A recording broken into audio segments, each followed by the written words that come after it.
Hello, this is Spartan Commander, and this is the 1015th Rome Total War Brotherhood game that I've put onto YouTube. Just to say, I've got a great battle for you today, and it's fought on one of our popular maps, the Persian Desert map, one of our newer custom maps. And I know a lot of players like playing on this map. Once again, I know a lot of you have a bit of a laugh about this, but this is the undulating ground map. So tactical ground movement can be very important on this particular map. You'll see the subtleties of the ups and downs on this map. As I say, undulating ground again.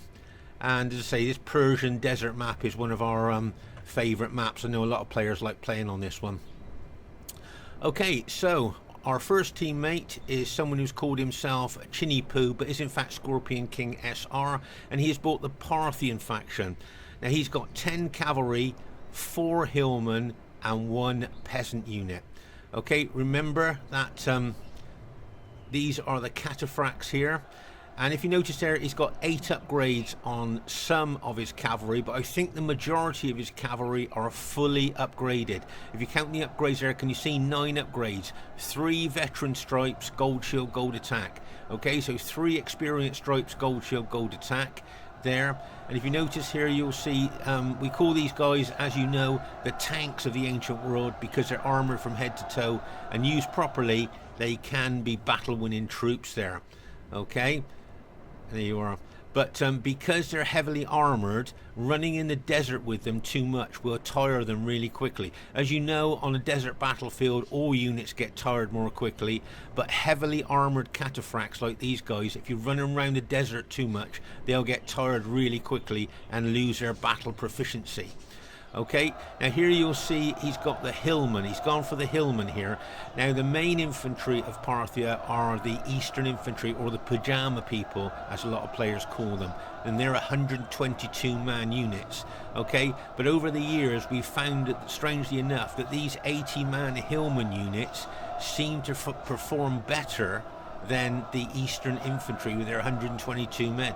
And you can see that these guys carry spears, so they're anti-cavalry as well. And remember, we give Parthia a 10 cavalry max because their infantry is so poor.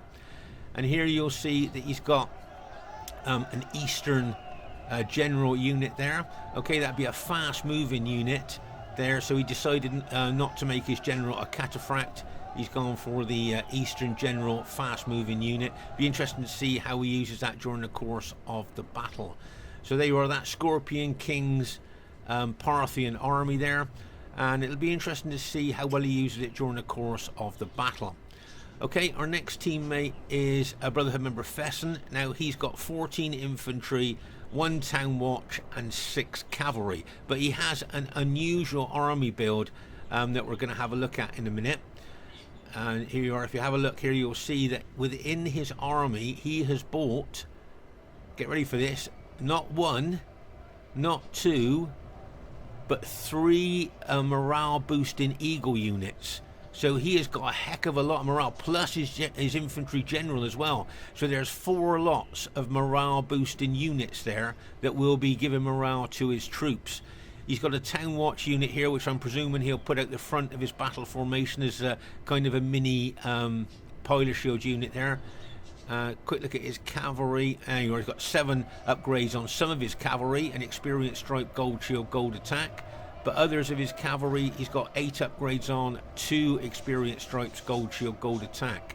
So I would suggest that's quite an unusual army build there with so many eagle units. Be interesting to see how well he does with that. Our next teammate is RTW player Varus. Now Varus has got 10 pikes, okay, 4 missile units, and 6 cavalry. Okay, so 10 pikes, 4 missile units, and 6 cavalry. Quick look at the upgrades of his pikes. Now, can you see that he's just got gold shield, gold attack on his pikes? Now we know that Macedon morale's not very good.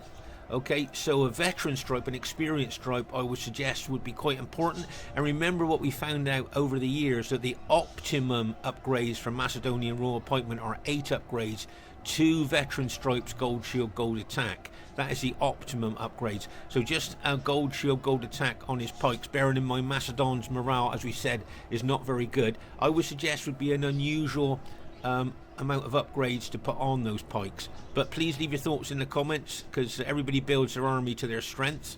And that means that because he hasn't spent a lot of money on his pikes, he's got fully upgraded companion cavalry, 3 experience stripes, gold shield, gold attack.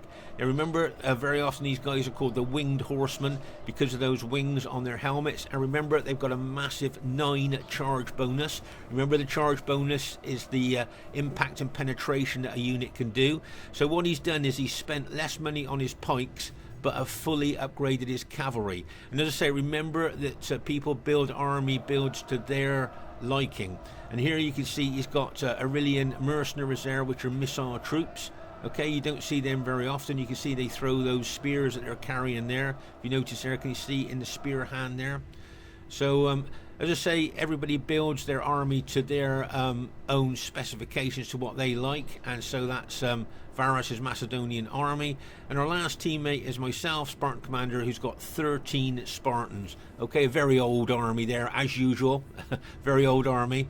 Right, and you can see we're a very diverse team as well. Okay, we've got Parthia there with Scorpion King.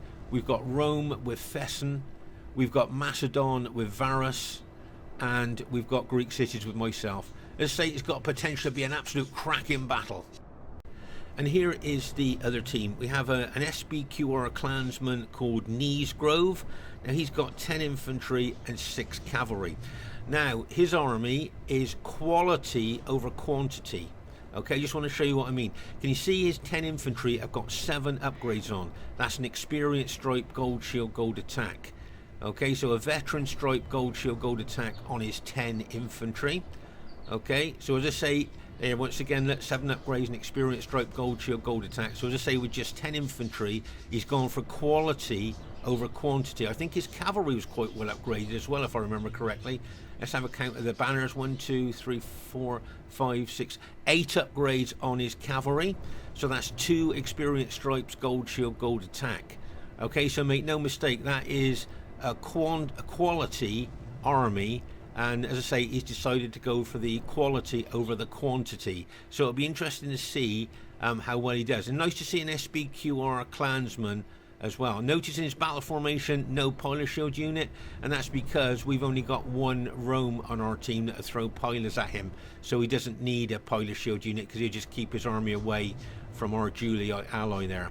So it'll be interesting to see how well Neezgrove does during the course of the battle. Our next teammate is a Brotherhood member, Spitfyr. Now he's got 13 pikes and 6 chariots. Okay, 13 pikes, 6 chariots. Quick look at the upgrades. You'll see his pilot shield unit at the front of his battle formation has only got 6 upgrades on. Gold shield, gold attack, because they're going to make first contact with the enemy and get a lot of casualties, so why spend a lot of money on them? But the rest of his pikes, if you look there, you'll see, if you count the banners there, you'll see he's got 8 upgrades on them, 2 experience stripes, gold shield, gold attack. So that will be a tried and tested Pontus army of Spitfyrs. Okay, and then we look at the infamous chariots. Now I know we talked about the chariots a lot, but as we say, they've got big attacking specifications. I think they've got 3 hit points, and they got a massive fear factor. But like I always say, unless you're confident and competent with chariots, I always think about whether you should bring them or not, because they are a real double-edged sword. And as we've seen in a lot of our battle videos, if they run amok and start killing your allies' troops, as I said in other videos, you become unpopular very quickly. So it'll be interesting to see how well Spitfyr deals with his chariots during the course of the battle. Their next teammate is Brotherhood member Cormac. Now he's got the bog standard 31k Roman army of 14 infantry and 6 cavalry. And the reason that's been the bog standard 31k Roman army for so many years is because it's so effective and so efficient. That's why he's got so, that's why it's, as I say, so popular. And our last teammate is Brotherhood member Vidar. Now he's got 14 infantry, 1 peasant and 5 cavalry.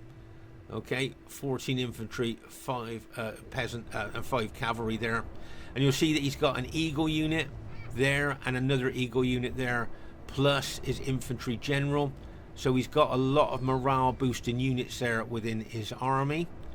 Okay, so that's I always, I've been banging on for years about bringing good morale boosting units. Notice his Piler Shield unit there has got that, as we thought, that peasant unit in the front there to boost his Piler Shield units there with his urban cohort. So there's the other team. Looks pretty tough to me. You got Rome there with Neezgrove.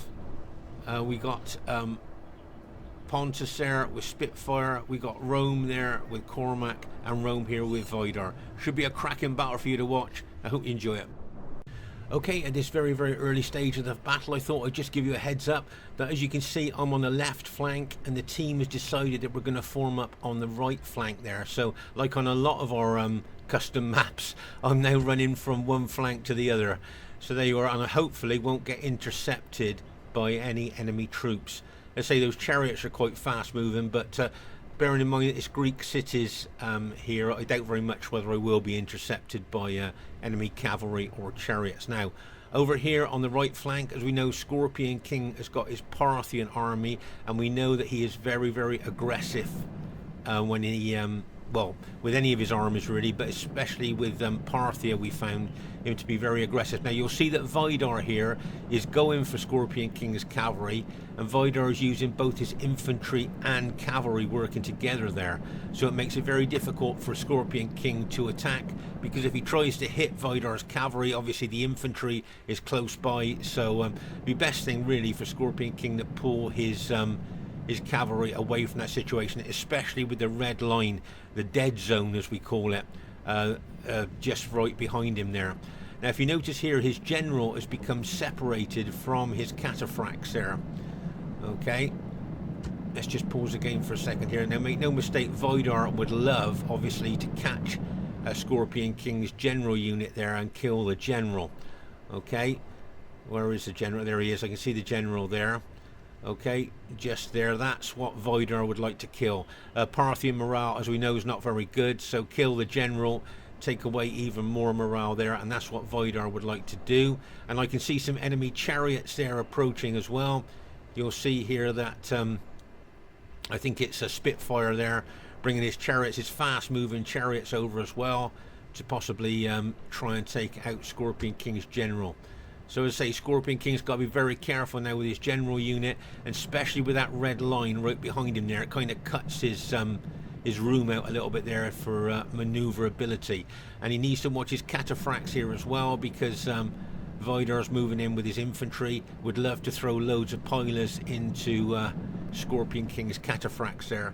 And you can see Vidar's cavalry coming down as well, coming down towards him. And I think Spitfyre's chariots, I can see 4 of Spitfyre's chariots there moving towards the cavalry. But as I say, Scorpion King's general unit here being chased by chariots and that cavalry. I mean, if that chariot unit just hits that general unit, he might be lucky enough to kill Scorpion King's general there, which would be bad news for all our team. Okay, so here you're going to see 4 Pontus scythe chariots. Okay, these 4 here. You can see the 4, if you count the banners there, there's 4 of them. These chariots are now going to smash in to these Parthian cataphracts. Now before they do that, who do you think will prevail? If you look at the ground, can you see that the chariots have got a slight downslope advantage here? But who do you think will prevail, the cataphracts or the chariots? Well, let's just see what happens here. There you are. You can see Spitfyr being ultra aggressive here with his chariots. You can see that charging in there, and Scorpion King counter-attacking like a bang as they smash in there. Whoa.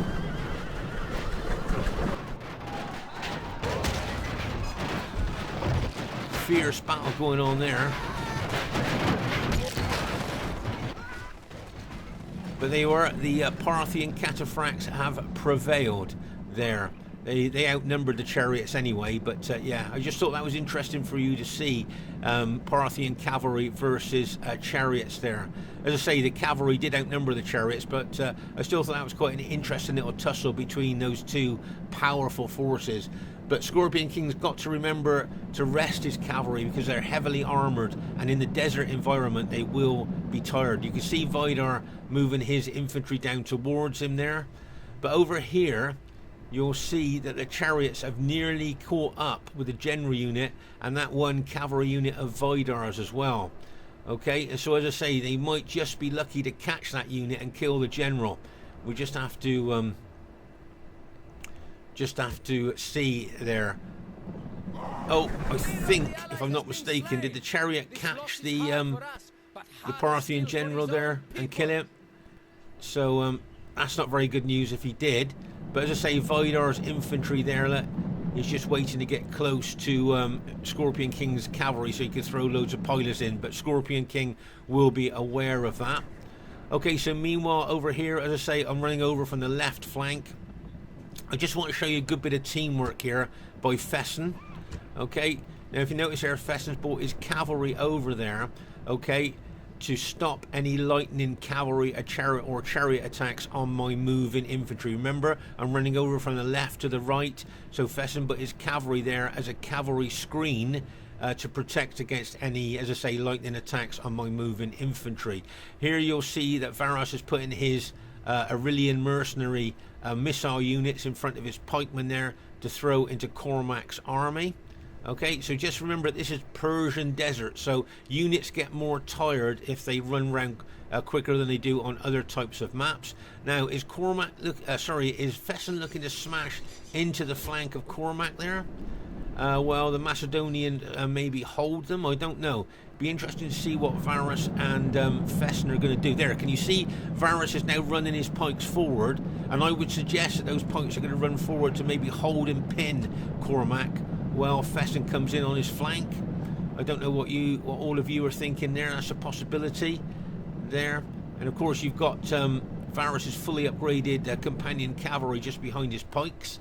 But meanwhile over here on the right flank, I just want to have a look at Scorpion King's general unit there. I think he did lose his general.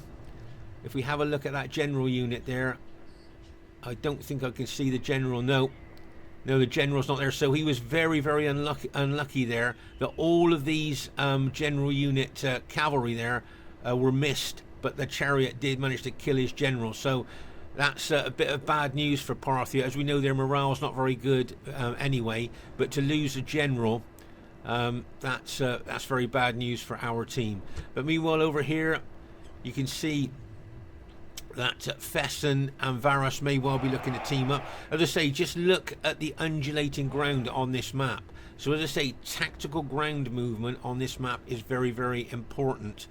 Okay, now just to let you know that Macedonian pikes, before any upgrades are put on them, are more superior to Pontus pikes.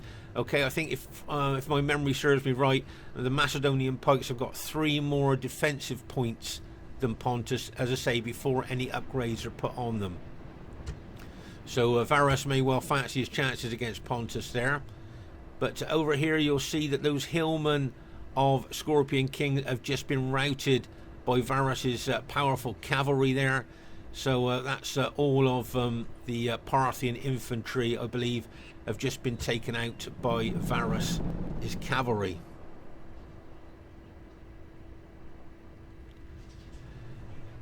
Now, I wonder what Fesen's going to do here. He needs to watch his flank, because Vidar may well be looking to come down and attack him in the flank there. So it'd be interesting to see where Fesen's going to position himself. Right, so this is good news for the team. My Spartan army has just arrived over from the left flank. Now, I've run all the way in the desert conditions here, so my troops are bound to be tired. There you are. If you read the writing, you'll see all my troops are tired. So before I even attempt to put them into battle, I've got to let them rest. At least get, really, to be honest, warmed up, but preferably to fresh. Here you'll see Fesen moving his infantry up onto the slightly higher ground by the rock. Okay, that's quite a good tactical ground movement there by Fesen. As you can see, it is definitely higher ground, and I doubt very much that Vidar would want to attack on that higher ground there against Fesen's troops. There you can see it's not a massive massive hill advantage, but it definitely is higher ground there. So that's a nice tactical ground movement there by Fesen. Over here on our left flank you can see that really well upgraded cavalry of Neezgroves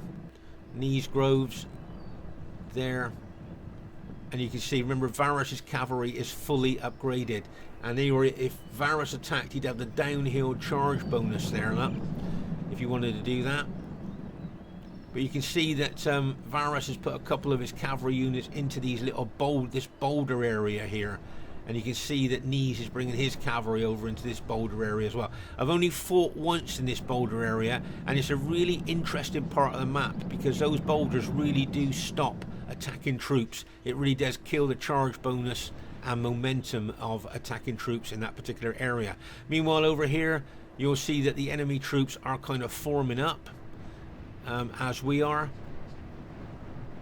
And you can see the green Brutio general there moving his well-upgraded troops forward there, possibly towards our Macedonian allies, so you can throw loads of pilers into those units before we even get into hand-to-hand fighting.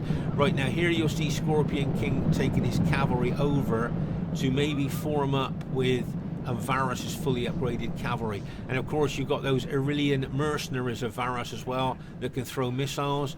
And you can see the Brutio general is now retreating his cavalry, which I would suggest is a good tactical move, seeing all these cavalry of ours coming over to this flank. Okay, but remember that that SPQR Neez there, Neezgrove, has got a quantity over quality army there. So it'll be interesting to see how he uses that during the course of the battle. But as you can see, both teams are forming up now. And this could well be the end of phase 1, and we could be moving into phase 2. And as I say, on our left flank, our two allies, our Macedonian ally and our Parthian ally, have got their cavalry locked and loaded. And remember, their cavalry is really well upgraded. So, you know, on this left flank, maybe this could be turn out to be a pivotal part of the battle there. And it'll be interesting to see how Varus and Scorpion King handle their cavalry on that left flank. Should be a great one for you to watch. Okay, at this stage of the battle, you'll see Vidar being very, very aggressive and moving his SPQR army forward. Okay, so what I'm thinking here, if you notice, I'm on the higher ground here.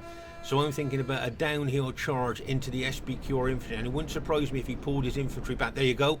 He saw my Spartans coming towards him and decided then to pull his army back. And that is a good move there by Vidar, because Spartans with a downslope advantage there could do a lot of damage to his army. So good tactical move there by Vidar. But you can see that's a massive SPQR force there, isn't it, of Cormac's and Vidar's army there.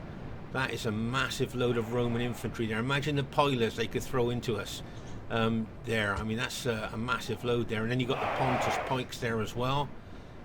Whether they're going to attack or not, I don't know. Obviously, the Pontus pikes there would like to, the Pontus general would like to get his pikes. Just look at the length of those Pontus pikes. Just keep that in your mind for a moment.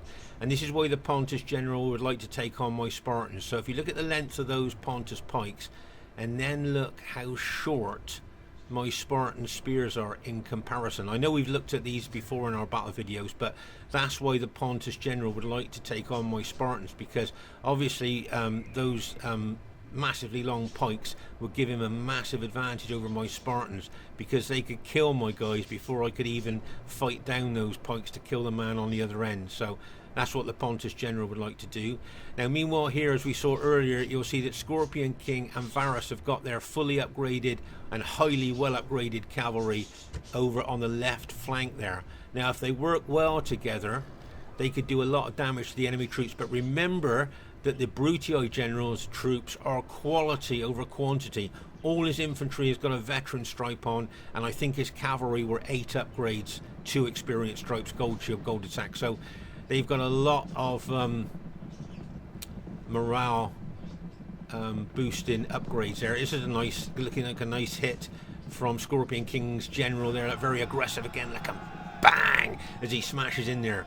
Very, very aggressive. You can see Scorpion King, we know that he's a very aggressive player anyway, but you can see he's really locked and loaded, isn't he? He's like a spring, you know, just ready to kind of let go, like kind of thing there, if you see what I mean. You can almost feel it in the battle, can't you? And knowing him as well. So there, he's got his Parthian cavalry and Varus's cavalry there. Okay, but sadly for them, there's an enemy chariot unit right behind them that could, with a downhill advantage or downslope advantage there. And there's a lot of enemy cavalry there as well. You've got the well upgraded Brutii cavalry there, plus you've got the SPQR cavalry of Cormac's as well. So our guys better be aware that they could be hitting the rear and the front there if they attack. Meanwhile, over here you'll see that to me the enemy look like they may well be looking to attack here. It'll be interesting to see what happens at this particular part of the battlefield.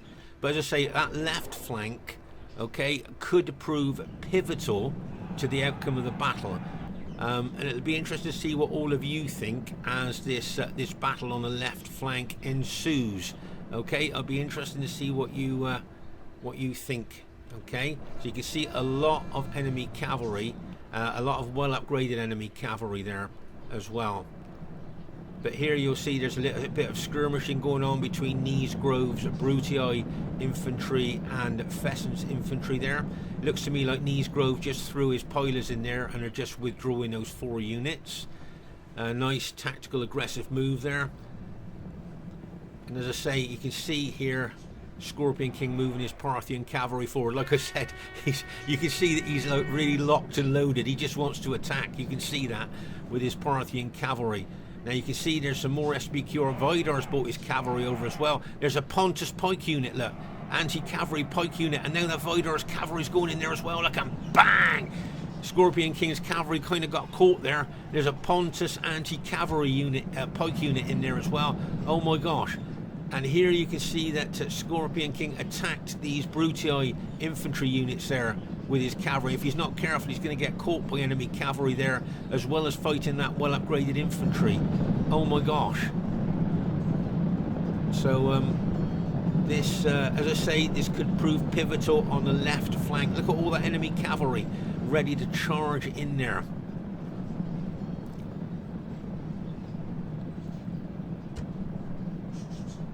So you can see that cavalry charging in. The best thing for Scorpion to do is maybe pull his cavalry back out of the fray there before they get smashed and crashed. Just look at the sheer weight of enemy numbers there. There's Brutii infantry, Brutii cavalry, SPQR cavalry. Here Fesen was thinking about bringing his Julii cavalry over, but decided that it wasn't a good move, because if you notice there, he would have been fighting up the slope there. The enemy would have had the downslope advantage on this undulating ground map. As I say, tactical ground movement, very important on this map. Right, let's just pause the game for a second here. So you can see Cormac here has now brought his army over from the other flank. Do you remember Cormac was kind of integrated with Vidar's army? So he's brought all his infantry and all his cavalry over to this left flank. And just look at the amount of enemy troops there up against Scorpion King's Parthian cavalry and Varus's cavalry there. Okay, so what I'm thinking here tactically is, because Cormac has now moved over there away from Vidar, what I'm thinking here is a downslope assault on Vidar's infantry. Okay, so with the downslope assault there, that's going to give me a bit of momentum, and I think it's time to be very aggressive with my Spartans there. Okay, because looking over on that left flank, it doesn't look very good for us, and I think we need to be aggressive here. So watch out for the Spartan assault, the downslope assault. But over here you can see poor old Scorpion King's cavalry look to me like they're on the verge of routing. And just look at the enemy numbers against them, and more coming in. Look. Oh my gosh, infantry and cavalry, and yet his units are still holding. Look, can you see his Parthian cavalry are still holding? They've just broken now. Oh my gosh. So I think, if I'm not mistaken, is that all of Scorpion King's cavalry has just been routed there by that mass of enemy cavalry and infantry? Oh my gosh, no, I can see he's still got a couple of units over here, but they're being hit by well upgraded Brutii cavalry there. Oh my gosh. As I say, things not looking very good on our left flank, and as I say, it could prove pivotal. Right, so here you can see that I've now took advantage of the downslope advantage I had there, and I'm now assaulting Vidar's infantry with my Spartans. Okay, I ran into them with the swords, and the moment I made contact, I put my spears down there. So I used a secondary weapon to start off with, and then use the main weapon as soon as I made contact with them. Right, so over here now, you'll see, I think, that all of Scorpion King's army has been completely routed, and a lot of Varus's units, I think, have also been routed here on the left flank. So like I said to you, the left flank here, our left flank, could be a pivotal part of the battle. Okay, so here, can you see, I was thinking of a hammer and anvil attack here. My Spartans being the anvil and Fesen's cavalry being the hammer. Can you see what I mean? Could he smash into the back of those SPQR troops now? Or maybe not yet. Maybe the timing's not right. But you can see my Spartans really pushing in to those SPQR troops. I mean, I'm really tapping on each unit. Attack individually into those SPQR units there. You can see here Spitfyr doing a good job at chasing away, trying to chase away Fesen's cavalry. But what we need is a hammer and anvil attack now, and we could rout, basically we could rout all of Vidar's army if we did that. Hammer and anvil attack. Okay, can you see my infantry making inroads, my Spartans making inroads into Vidar's battle formation? Right, can you see that Spitfyr is starting to bring some of his long piked Pontus pikemen over? And I remember saying that Varus hit Pontus. I asked him if he could just hit Pontus there, just to keep them occupied, where I keep the pressure on the SPQR infantry. Now, Fesen's infantry, he's got a choice here. He could go left flank maybe, or right flank with his Julii infantry if Macedon engages Pontus. Do you see what I mean? Tactically thinking here. But here you can see my Spartans really pushing in to those SPQR infantry of Vidar. Now come on, Fesen, I know that you're going to do this. Let's have a classic hammer and anvil attack. Right, get ready. Here comes the cavalry of Fesen's. Come on, hammer and anvil. Can you see I'm pushing my infantry forward there? Bang! As he smashes in. Great bit of hammer and anvil attack there. Oh my gosh, brilliant there. And I'm pushing forward with my Spartans at the same time there. But now Fesen's done the damage. Time for him to pull his cavalry out. He's being assaulted now by Cormac's infantry and cavalry. So if he comes out here, this area here would be a safe area for him to pull out. I'll put the spears up on my Spartans as well, so he can run through my Spartans on that particular flank.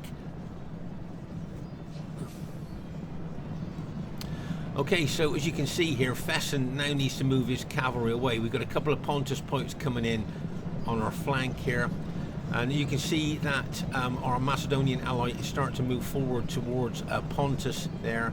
And as I say, that would free up. Maybe Fesen could go around that flank with one segment of his army, around this flank with the other. Please put your thoughts in the comments. Interesting tactical move here. Okay, so as I say, Fesen needs to pull his red Julii cavalry out of that now. You can see he's getting smashed and crashed by loads of Cormac's infantry and cavalry. So you'll see him pulling out there now, and he's running through my Spartans. But I just want to show you something here. You'll notice that I put the spears up of my Spartans there, so his cavalry could run through without having any casualties. Remember, friendly spears and friendly pikes that are down. If friendly cavalry runs through them, you will kill a lot of your friendly cavalry. So when friendly cavalry runs through your pikes or spears, always remember to put your pikes and spears up, because nobody wants friendly kills. Okay, so you'll see my Spartans still advancing into the SPQR troops. You can see a lot of their troops have been routed there, including the SPQR general has just been routed there as well. Vidar's general, I believe, which is good news for us. There you'll see Varus moving forward there with his Macedonians, but you'll see that my Spartans here, I think at this stage of the battle, the only chance we kind of got here is for me to be very aggressive. Now if you notice here, Cormac saw my Spartans coming towards him and moved his SPQR army away from the Spartans. And that's a good tactical move by Cormac. He doesn't want to take the Spartans head on, and I think I've got slightly higher ground there as well. So good tactical move there by Cormac. You can see Varus moving his Macedonians in there against Pontus as well. Okay. And it'll be interesting to see what Fesen decides to do with his Julii army. You can see here that Varus has put a wall of pikes there as well to stop enemy troops getting in behind us or getting around the flanks there. So it'll be, as I say, it'll be interesting to see what Fesen decides to do with his Julii armies. Is he going to go around their flank, take on the Brutii, or go around the other flank there? It'll be interesting, as I say, to see exactly what he's going to do there. But at this stage of the battle, I'm going to start to use my Spartans on the Pontus pikes. Okay, that's what I'm going to use there, or part of them anyway, because I'm very, very aware of that SPQR, that full SPQR army of Cormacs there. And as we know, Cormac's an old, wily RTW veteran. It wouldn't surprise me if he tried to move his entire army around the flank or something like that. So I need to be aware of that. There you are. Can you see how he's moving his SPQR army round to the flank there? Nice tactical move there by Cormac. Okay. And I can see cavalry backing him up. You can see this cavalry of Vidar smashing into the back of our units there. Very aggressive, and bang as he smashes in there. Okay, so what you'll notice here is I've got 4 units there and I'm facing the SPQR troops, while the rest of my Spartans are attacking the Pontus pikes.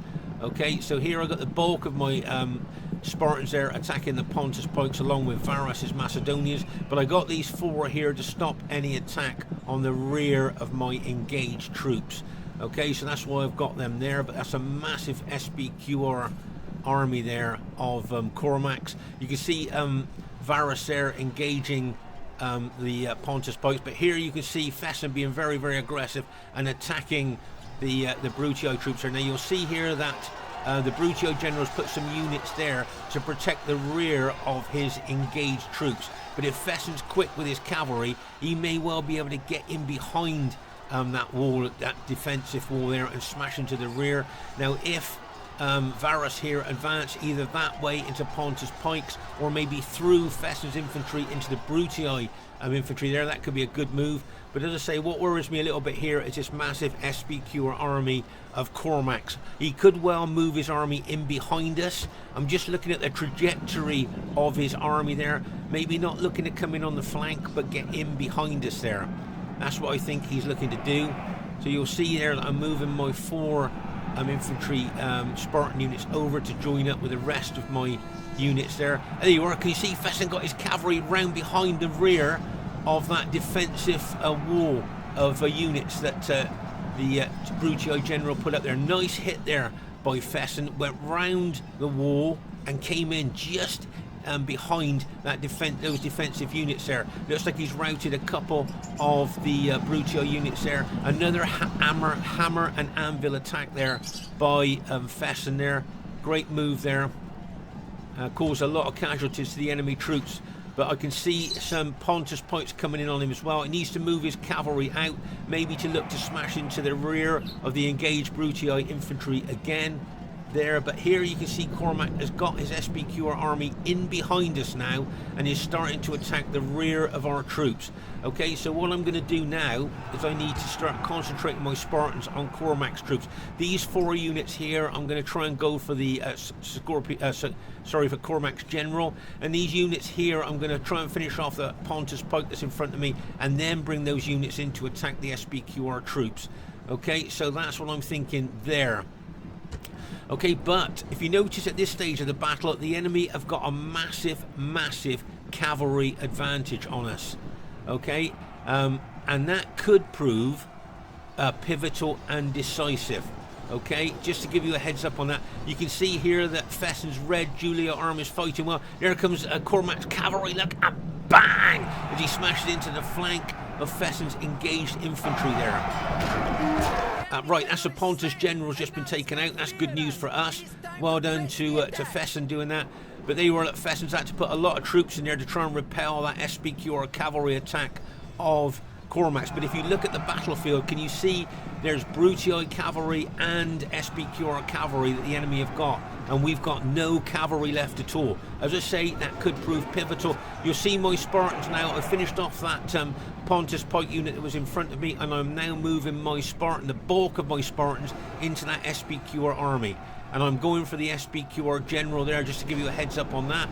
There comes the SPQR cavalry charging in again, look. Bang! As he smashes it in there.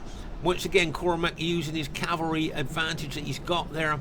And as I say, if you look around the battlefield, we've got no cavalry left at all.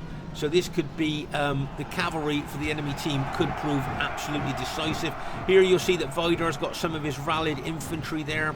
Okay, we've routed all of Vidar's army, if you remember, but he's rallied those units and they're going to come in behind us. As I say here, I've got all my Spartans now. I'm tapping on each one to try and kill that SPQR general. Take the morale bonus away from the enemy troops. So make no mistake here, I'm really pushing in from two directions there, trying to kill the SPQR general there, along with my Macedonian ally. But I'm just thinking here, can you see this is a bit of an open goal here for enemy troops into the rear of our troops? We've got no defense here at all, if you notice. And what I'm thinking here, if Cormac's tactically thinking here, and what I'm very worried about is he could bring his cavalry round here, position them say about there. Okay, so if he brought all his cavalry, say pushing about there, and then smashed into the back of poor old Fesen's infantry, as we've got no cavalry to counter him. I'm just wondering whether Cormac spotted that or not. That could be quite a dangerous situation for our team if that does occur. But here, as I say, you can see my Spartans. I'm really tapping on each individual unit to go for that SPQR general, really pushing a lot of pressure on there. But you can see, as I say, Vidar's rallied infantry is coming in behind us there, those units there, can you see, and throwing pilers into us as well. Let's say Varus has got his Macedonians there as well. So as I say, we're trying to put a lot of pressure on the enemy SPQR troops, right? But just watch Cormac's cavalry, just watch his cavalry. As I say, this, you could just about going to see a pivotal and decisive part of this battle. Okay, you can see the enemy Brutii general's got infantry in behind Fesen's infantry there. If you notice, there's a Brutii infantry unit attacking. Can you see here that the Brutii general's bringing his cavalry over here as well? But just watch Cormac's cavalry. Now this could be a decisive and pivotal part of the battle. Okay, now, is he going to smash into the back of our Macedonian ally, or is he going to go for Fesen's Red Julii army? He's going for Fesen. Get ready for this, and bang! As he smashes into the rear. That's my general's just been killed. Bad news for me. But just look at that cavalry charge from Cormac. Just routed there, brought it round and charged into the rear of poor old Fesen's infantry there. Hammer and anvil attack. The Brutii infantry being the anvil, Cormac's cavalry being the hammer. Oh my gosh. And we got the Brutii cavalry, all that Brutii cavalry, which is really well upgraded. Remember, 8 upgrades there, ready to charge in as well. I remember in this battle we thought that our lack of cavalry here proved decisive for the enemy team. You can see there that my Spartan's still pushing into the SPQR. Watch these well upgraded Brutii cavalry charging in there as well. Look at them charging in like a bang. Remember, they got 8 upgrades on, 2 experience stripes, gold shield, gold attack. You can see them charging in there like a bang. So I've now got to turn units to face the threat of those Brutii units coming in behind me, as well as fighting the SPQR troops in front of me. Oh my gosh, right, pause the game for a second here. So there you are, I've got Spartans fighting forward, and I've turned units to face the threat of the SPQR infantry and Brutii cavalry coming in behind me there. Oh my gosh. And over here, as I say, all of Fesen's army has now been routed. Okay, you can see that. You can see all his army has been routed, and a lot of our Macedonian allies' units have been routed as well. And make no mistake, my Spartans are extremely battle depleted, and they've been fighting for a long time in this desert conditions, so they're going to be tired as well. There, I would think. I think we just killed the SPQR general there as well. But look at the cavalry there, just smashing into the back of our units. Oh my gosh. Can we hold? I can see there's still a couple of Macedonian units left. I've still got a couple of my Spartan units. We've just taken the SPQR general out, so we've taken the morale bonus away from the SPQR troops there. But just look at the numbers here. This is what I would say to you. Look at the numbers game, and look at the cavalry. Look at the cavalry as well coming in. There's Varus' general charging into the back of those SPQR units. But here comes the well-upgraded Brutii cavalry charging in. And look at all that Brutii infantry that are still left there to come into the fray. Oh my gosh. Look at my units there. Oh gosh, we managed to kill the Brutii general. That's good news for us. I think that's a Brutii general we just killed there. but I can see my unit starting to crack under the pressure, and all that Brutii infantry is just going to charge in there in a wave of charge bonus onto my tired Spartan troops there, and my guys are starting to rout. There goes a cavalry. Varus' general just been killed, and bang, as a cavalry finishes me off. Oh my gosh. So well done to the enemy team there, who've gone on to win the battle there. Really well played, guys. A great battle there. As we said in the battle at the time, I think all of us agreed it was the cavalry advantage that you had towards the end of the battle that really did it. If you remember here at the beginning of the battle, Scorpion King's Parthian cavalry took out 4 of the Pontus chariots there, so that was a bit of a scrap there. And if we move over here, this is where unfortunately a lot of our Parthian allies' cavalry was lost here against the massive odds that he was fighting. Do you remember over here he was fighting infantry and cavalry on that left flank, and over here as well you can see more dead Parthian cavalry there. So that was a fierce bit of fight over here, but this is where the main kind of slog-in match was going on here. Just look at the massive piles of dead here. Oh my gosh, just look at those massive piles of dead there. You can see how intense the fighting was in this particular part of the area, can't you, here, just by looking at the massive piles of dead. I mean, just look at that. And here you can see a lot of dead. Just my Spartan units are just routing there, been taken out by the enemy troops. And just over here that you can see, oh my gosh, that was a hammer and anvil attack. Can you see the Julii cavalry, the red Julii, the dead Julii cavalry there? That's when he smashed to the back of Vidar's infantry in that hammer and anvil attack. So just look at that for piles of dead there. How intense the fighting was in this particular part of the battlefield. Oh my gosh. So as I say, well done to the enemy team. Good win for you there. And as I say, I think all of us in the battle agreed it was the cavalry that did us in the end there, really. Great cavalry attacks there, by especially by Cormac there. Very good tactical, surgical hits there with that cavalry of his. But really well done to the whole of the enemy team. Played really well. And the first thing I'd like to say is really well played to everybody in the game. I thought everybody played really well in that game. As you can see, it was a close defeat. Remember, we don't have many close battles, so when we do have a close defeat, I always feel close battle. I always feel compelled to show it. Highest kills in the game unusually goes to myself there. I think I was 6 short of 2,300 kills. So I'm quite pleased with that, really. If you look at the size of my army, excluding Scorpion King's cavalry army there, you'll see that I've got the smallest army on the battlefield by far. Okay, yeah, I still managed to get the highest kills, so I'm very pleased with that. That's pretty good for them. Well done to Vidar. Got some really good kills there. Played really well, very aggressive there by Vidar. Well done to Cormac. Got over 1,000 kills, played very aggressively, and played really well with his cavalry, I thought, in that battle. Well done to Spitfyr, got some good kills there with his Pontus army. And well done to SPQR Neezgrove, highest kills in his team. So really well done to him, and second highest kills in the game. So really well played to him, and really well played to all the enemy team. Well done to Varus, got some good kills with his Macedonian army there. If you notice, him and me, we just had 64 men remaining on the battlefield at the end of the battle. So goes to show we fought right down there. Well done to Fesen there, did really well, especially with his hammer and anvil attacks with his cavalry. And well done to Scorpion King there, but he'll be very disappointed with the kills that he got with his Parthian army there. So as I say, he will be a bit disappointed. But if you notice there, we've got very small amounts of troops left remaining on the battlefield at the end of the battle. Now, what do you think about faction advantage then? Do you think either team had faction advantage? So we got Greek cities, Macedon, Rome and Parthia. Okay, that's our team there.